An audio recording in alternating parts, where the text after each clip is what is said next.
una expresión de cualquier tipo que agrede los derechos de los seres humanos, no podemos decir que es cultura. La cultura no puede ser utilizada en contra de ese respeto a los derechos humanos. Bueno, yo quiero decir que el problema de buscar financiamiento para proyectos culturales, proyectos cinematográficos es difícil, no solo en el Perú, sino en otras realidades. Muy buenas noches, compañeros de Enfoque 360. Nos encontramos un día más y esta vez tenemos un gran invitado, un cineasta que ha producido varios cortometrajes, ha trabajado en varias producciones de podcast. También me comenta, él es Luis Camp, es el director del documental Alma en Vilo, ¿verdad? Sí, Johnny, buenas noches. Buenas noches, ¿qué tal? ¿Cómo está? Bien, justamente, ¿no? Ahora que estábamos conversando antes de la entrevista, con el Alma en Vilo fue el último largo documental que pude hacer, se estrenó en el año 2020. Estábamos trabajando ahí en la edición final, ¿no? Casi la edición final, si no me equivoco, el 16 de marzo del 2020, cuando anuncian la cuarentena por la pandemia. Y bueno, dijimos, 15 días se va a postergar, ¿no? Sí, fue durado 2 años, 3 años. Pero yo quería saber, primero, contarle un poco más a la gente de qué trata con el Alma en Vilo, ¿no? Se trata, va más o menos de la UDEC, de la época del terrorismo, los afectados. ¿Podrías explicarnos un poco más? Claro, con el Alma en Vilo es la historia de la unidad de desactivación de explosivos de la Policía Nacional UDEX, contada a partir de personajes veteranos de la UDEX que estuvieron en los momentos más difíciles de la época del terrorismo, ¿no? En los años 80, 90. Entonces, a partir de historias humanas, de veteranos, vamos contando lo que vivieron todos los miembros de la UDEX, ¿no? Llegó a haber cerca de 300 técnicos desactivadores explosivos durante la época del terrorismo. Claro, invitamos para participar a 10, ¿no? Que a partir de ellos pues, nos fueron contando qué se vivió en esa época.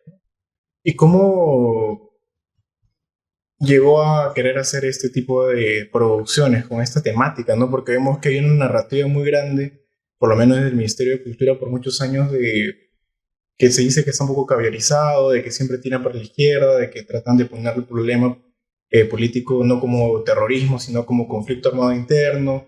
No vemos producciones de directores famosos y muy importantes en el Perú, por ejemplo, de Tinta Roja, ¿no? De Pancho Lombardi, ¿no? Donde, o sea, dan el punto de entender que, claro, los militares tampoco eran unos santos, ¿no?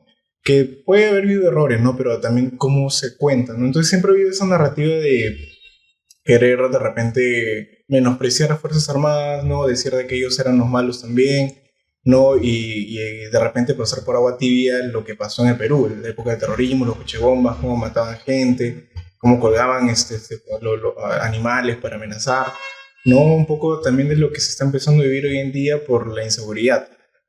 Mi pregunta va, ¿cómo usted llegó a tomar la decisión de hablar un tema específicamente de policía, porque es parte de la policía, en lo que vivieron policías que desactivaban bombas en ese tiempo, que era en la época de cochebombas? Bueno, ¿cómo llego a este proyecto? Primero, quiero mencionar que yo he vivido la época del terrorismo, el año 1992, cuando en Lima se producen los atentados de la calle Tarata, Canal 2, Banco de Crédito. Yo tenía 16 años, estaba en quinto de secundaria, entonces he vivido aquella época y, digamos, en carne propia, ¿no? Eso por un lado. ¿Cómo llego al proyecto? Por esas vivencias que yo tenía y que en aquella época donde podía estallar un coche bomba en cualquier momento, habían policías que buscaban desactivar esos coches bombas. O sea que la UDEX era un cuerpo de la policía que se le tenía mucho respeto, ¿no? por la labor que hacía. Eso quedó un poco en mi memoria, ¿no? Y ya años después, yo con mi trabajo de la producción de documentales, conversando con Hernán Zavala, un camarógrafo con quien trabajo desde hace muchos años, conversando le pregunté si él siempre había sido camarógrafo. Y él me dijo, no, yo he sido policía antes de ser camarógrafo. Eso me llamó la atención primero. Luego le pregunté, ¿pero qué hacías en la policía? Entonces me dijo, yo he sido de la UDEX. Y ahí eso ya terminó de hacer un cortocircuito, ¿no? Porque, ¿cómo así? Y yo le pregunté, ¿tú has desactivado bombas, coche bomba? Me dijo, sí, yo he desactivado coche bomba. Increíble. Y yo le pregunté, ¿y qué hacen tus compañeros que fueron de la UDEX actualmente? Entonces me dijo, bueno, uno trabaja en seguridad, otro trabaja, es comerciante, otro se dedica al transporte.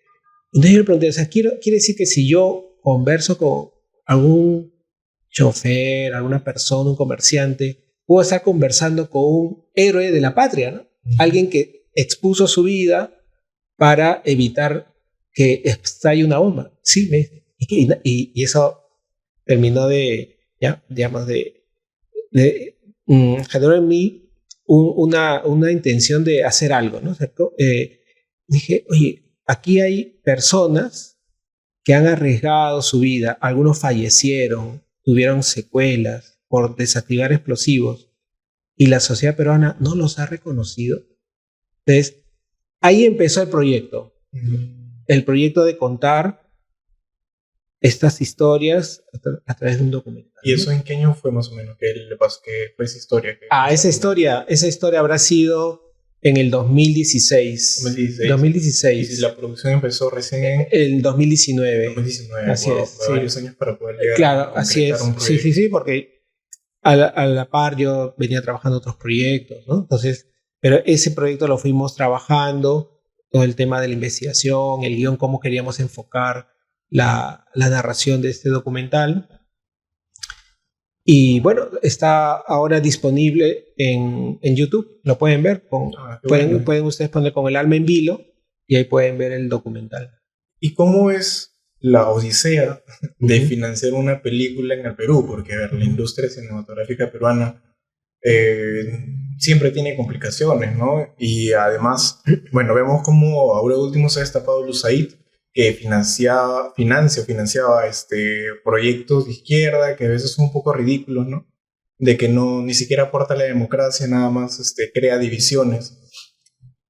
Pero para el lado de la derecha, las personas que quieren construir algo, que quieren dar a conocer algo tan importante como los héroes de una patria, ¿cómo ha sido para ti? ¿Cómo has logrado obtener un financiamiento y tener toda una producción? Bueno, yo quiero decir que el problema de buscar financiamiento para proyectos culturales, proyectos cinematográficos es difícil, no solo en el Perú, sino en otras realidades, ¿no? Es verdad que es más difícil tal vez si no está alineado a ciertas ideologías, ¿no? Claro. Es verdad. Bueno, mira, felizmente yo he podido conseguir financiar 8 documentales que he podido realizar. Wow. Con la empresa privada. Ningún documental mío ha sido financiado con fondos del Estado. Y este proyecto en concreto, Con el alma en vilo, fue financiado por 3 empresas. Uno es Telefónica, Movistar y Sabar. Fueron 3 empresas que creyeron en el proyecto que planteamos, ¿no? ¿Podrías contar de repente a la gente o a los jóvenes que quieren hacer sus propios proyectos, cómo es ese proceso? O sea, ¿qué tienes que hacer? ¿Qué presentas? Claro. Bueno, primero, para hacer un proyecto cultural, un proyecto cinematográfico, hay que estar convencido del impacto positivo que va a tener tu proyecto. Eso es lo que yo pienso. O sea, que tú tienes que estar convencido de que tu proyecto va a tener un impacto positivo en la sociedad. Porque también puedes plantear que tu proyecto tenga un impacto negativo en la sociedad. Tú eres libre de hacerlo. Pero creo que es más difícil conseguir financiamiento para ello. Después de eso, pienso que tienes que pensar cómo puedes tú, con esa idea de proyecto, congregar a otras personas o instituciones, organizaciones que estén interesados en que tu proyecto se lleve a término. O sea, ¿qué capacidad tiene de congregar otros intereses, otras personas o instituciones. Con eso puedes tú salir a buscar el financiamiento, si quieres, desde el punto de vista privado, porque hay también fondos de otro tipo, ¿no? Hay fundaciones, ¿no? Ahora que tanto se está hablando en las noticias ahora, ¿no? Estas fundaciones, hay fondos del Estado, fondos gubernamentales, son otras fuentes. Otras fuentes son la empresa privada, otras fuentes actualmente están los micromecenazgos a través de las plataformas de aporte menudo, ¿no? Como Patreon o Kierkegaard. Yo prefiero el modelo que te acabo de mencionar, pero no significa que sea un modelo 100% efectivo, ¿no? O sea, hay que buscar distintas fuentes, no es fácil. ¿Y el contacto con las empresas cómo es? ¿Cómo contactas con ellas?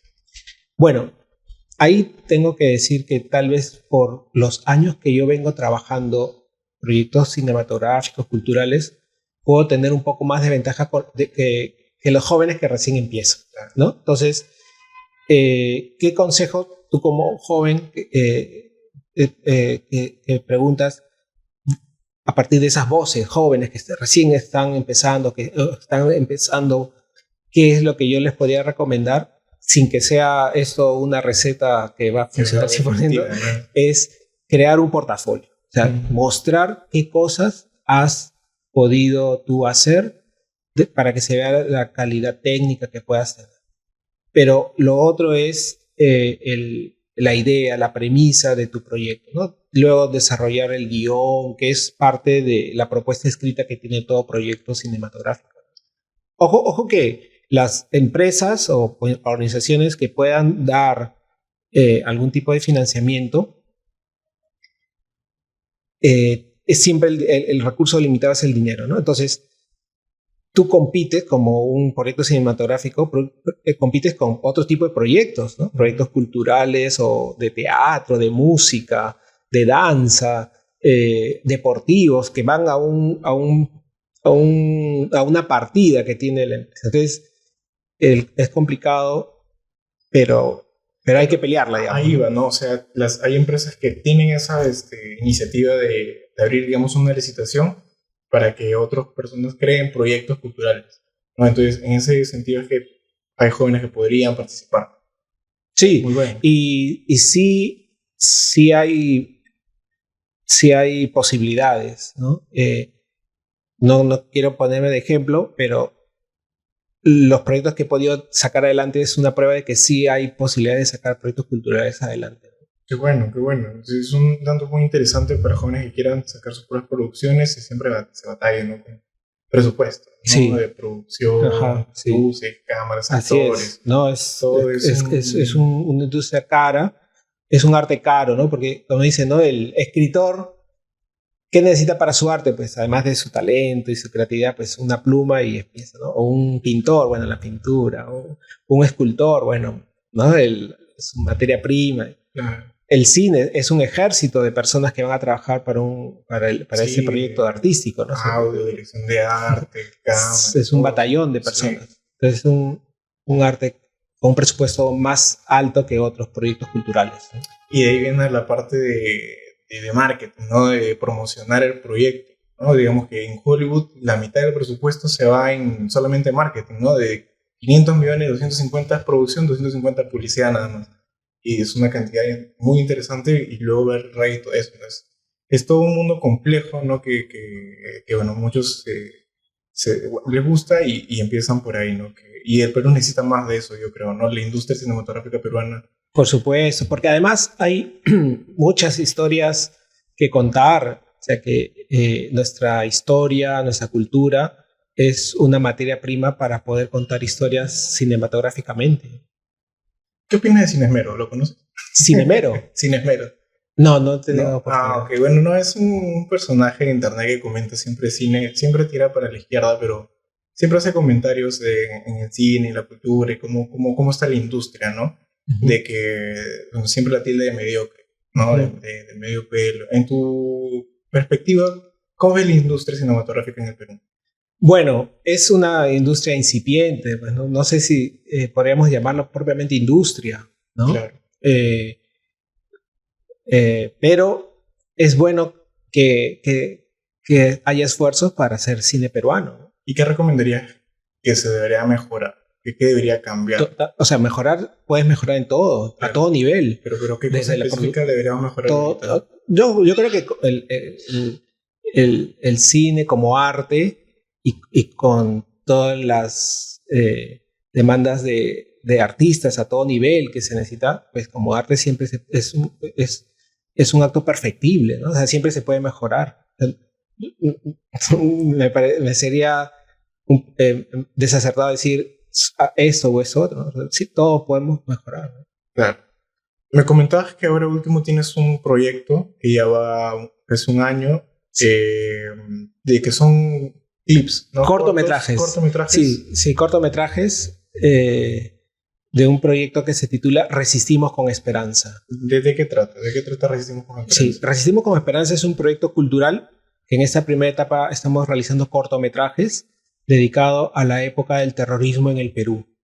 Yo considero que todas las personas que vivimos en aquella época somos víctimas del terrorismo. Algunas personas perdieron algún familiar, otras tuvieron alguna discapacidad física, psicológica, pero todas las personas que vivimos en aquella época vivimos en zozobra, en miedo, en temor, que justamente era lo que querían esas organizaciones terroristas, ¿no? Sin embargo, en aquella época los peruanos tenían la esperanza de un futuro mejor. Prueba de ello es que tenían una empresa, formaban su familia, celebraban pues esos acontecimientos importantes que daban esa muestra de tener una resistencia pacífica, porque lo que querían las organizaciones terroristas era doblegar tu voluntad, doblegar sus aspiraciones, quitarte la esperanza. Que te fueras del país, les entregaras, ¿no? tu futuro, ¿no? Justamente esa es la esencia de este proyecto, de contar historias de resiliencia, de esperanza de esta época, ¿no? Personas que perdieron algún familiar, quedaron con discapacidad visual, por ejemplo, o presenciaron asesinatos, pero cómo se sobrepusieron a ese drama. De eso trata el proyecto y estamos recogiendo estos testimonios en cortometrajes. Interesante, qué bueno que se esté haciendo ese tipo de contenido que hace falta, ¿no? Especialmente todo lo que hemos pasado en los últimos años, ¿no? Creo que Pedro Castillo fue lo que derramó el vaso para darse cuenta que hay algo que está cocinando y que no se está viendo. Teniendo en cuenta mucho también de que, bueno, el Perú y la ciudad no está bien, ¿no? O sea, lo que vivimos hoy en día en Lima, la inseguridad, por otros empresarios que conozco y que trabajan en exportaciones me cuentan que en provincia era así siempre, ¿no? Y mucho peor a veces. Desaparecían gente, ¿no? Entonces, siempre es bueno que la gente conozca su historia, ¿no? Y no estamos condenados a repetirla. Y es muy bueno que estén apostando por ese tipo de contenido. Para este proyecto, igualmente la financiación también ha sido tipo estas campañas, ¿no? Con distintas empresas para competir. Sí. Yo, esto que te acabo de contar lo he presentado a distintas personas, empresarios, para tener una memoria histórica. Por ejemplo, estos testimonios que estamos recogiendo se perderían si es que no hay este registro visual.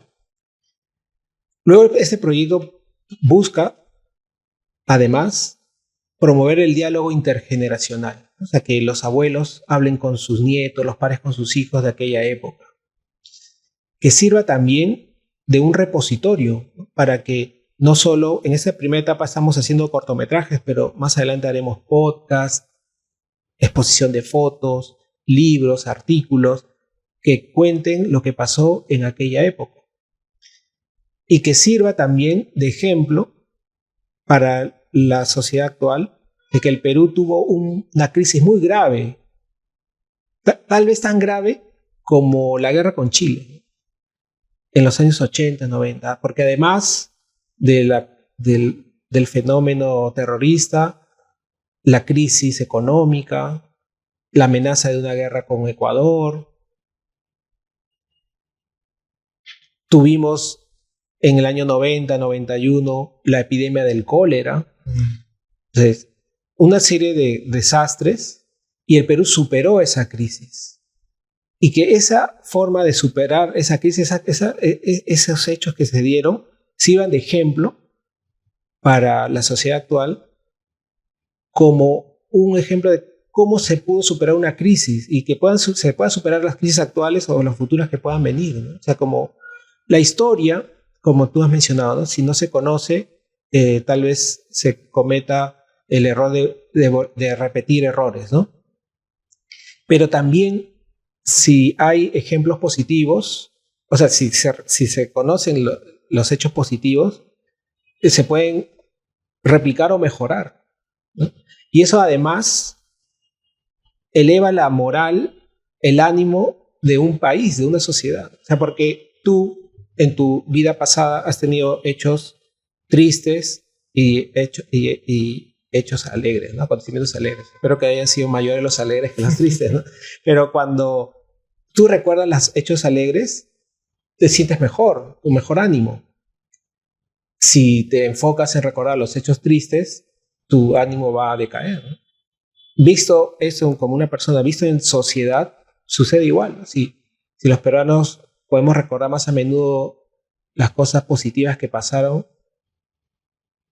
seríamos una sociedad un poco más sana, ¿no? Eso sin caer en algún tipo de ingenuidad, ¿no? O de estar separado de la realidad. Claro, sí. De repente eso me hace acordar también de la teoría, no sé, creo que es de la agenda setting, ¿no? Cuando te colocan información. Pero justamente hablando de eso, a nivel de propaganda, porque muchas veces la cultura es utilizada por los gobiernos como propaganda, ¿no? Un ejemplo muy conocido es el de Joseph Goebbels, ¿no? En la época nazi, cuando este personaje utilizaba toda la industria cultural para fortalecer los mensajes del régimen, ¿no? A películas que apelaban a las necesidades, a lo que él quería, cómo quería venderse. Ahora, Estados Unidos tampoco es que no aplique lo mismo, ¿no? Porque vemos como Hollywood, por lo menos en la Guerra Fría, era muy claro con quién era el bueno, quién era el malo, cómo deben actuar. Más allá de si tiene razón o no, pero las herramientas y el lado técnico, lo que se utiliza. Aquí en Perú se ve que también se utiliza, pero ¿por qué lo han estado utilizando en los últimos 25 años para hacer daño a la sociedad?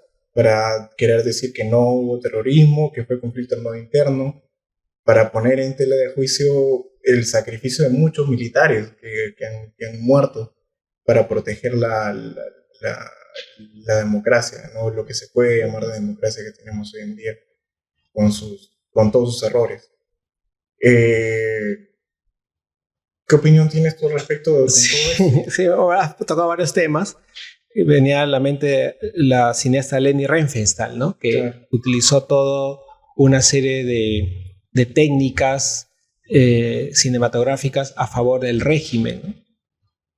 Y Lenin dio mucho apoyo al cine porque él pensó que era una forma más eficaz de llegar a la masa iletrada, analfabeta, a través de las historias contadas por imágenes, ¿no? Y creo que eso lo han aprovechado muy bien la izquierda de acá, ¿no? Porque sí, vemos como los aspectos culturales, Barranco siempre se dice que es un nido de caviares. Sí. Y siempre quieren estar junto al arte, ¿no? Ya, pero yo pienso ahí no solo la izquierda, ¿no? Estamos hablando también de los fascistas, ¿no? Claro, de Hitler. Sí, o sea, sí. Al final es un tema moral, ¿no? Un cuchillo, ¿es bueno o es malo? Te pregunto. Utilizar el cuchillo, ¿es bueno o es malo? El cuchillo depende cómo se utiliza. Depende del fin. El fin. ¿El dinero es bueno o es malo? Te pregunto. Bueno. ¿Ah? Puede ser malo si se usa para corromper. Exacto, sí. Igual, el arte puede ser usado para una causa buena o mala. O sea, puedes manipular, puedes engañar a través de técnicas, ¿no? O sea, entonces, y así se hace mal uso del arte, se hace mal uso de la cultura, porque el verdadero arte, la verdadera cultura, eleva a la persona, la mejora, la hace ser mejor ser humano.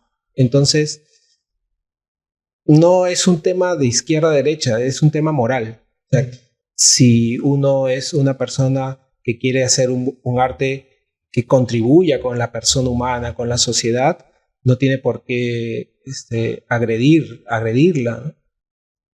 Entonces, no es un tema de izquierda a derecha, es un tema de moral. ¿Se acuerda que lo último salió una obra de teatro que, ¿cómo se llamaba? ¿María qué? María Maricón. María Maricón. Sí. Ajá. ¿Considera que ese tipo de arte sí es una forma de agresión? Ya. Habría que definir qué es arte y qué es cultura, ¿no? Porque si no, ahí hay una manipulación del lenguaje. Desde el punto de vista legal, porque lo que puedo decir pueden estar de acuerdo o no, pero desde el punto de vista legal, el Perú como Estado ha firmado documentos de respeto a los derechos humanos, y los temas culturales del Ministerio de Cultura se tiene que someter a esos acuerdos que el Perú como Estado ha firmado en cuanto a lo que es el respeto a la persona humana. La cultura no puede ser utilizada en contra de ese respeto a los derechos humanos. Todas las personas tienen los mismos derechos, somos iguales ante la ley, tenemos la misma dignidad. Eso es la Declaración de los Derechos Humanos. Una expresión de cualquier tipo que agrede los derechos de los seres humanos, no podemos decir que es cultura. Esa obra, con ese nombre y esa imagen, agrede algo tan esencial como derecho de las personas al derecho de la religión. Esa imagen, porque nadie ha visto la obra teatral, no podemos decir, pero ya esa imagen agrede a un derecho que tienen las personas de profesar una religión. Yo no puedo agredir, yo no puedo utilizar esa imagen. Entonces, así claramente yo te puedo decir que eso ha sido bueno, yo no quiero ahí juzgar las intenciones, pero objetivamente eso agrede algo tan sagrado para las personas que profesan la fe católica.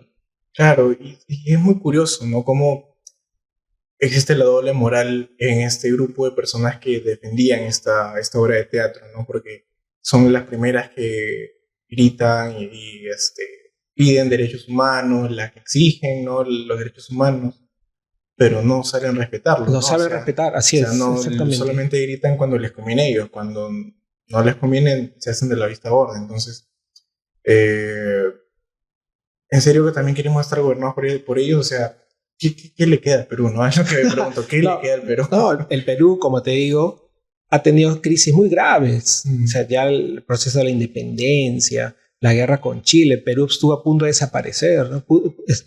Chile pudo anexarse el país completo, ¿no?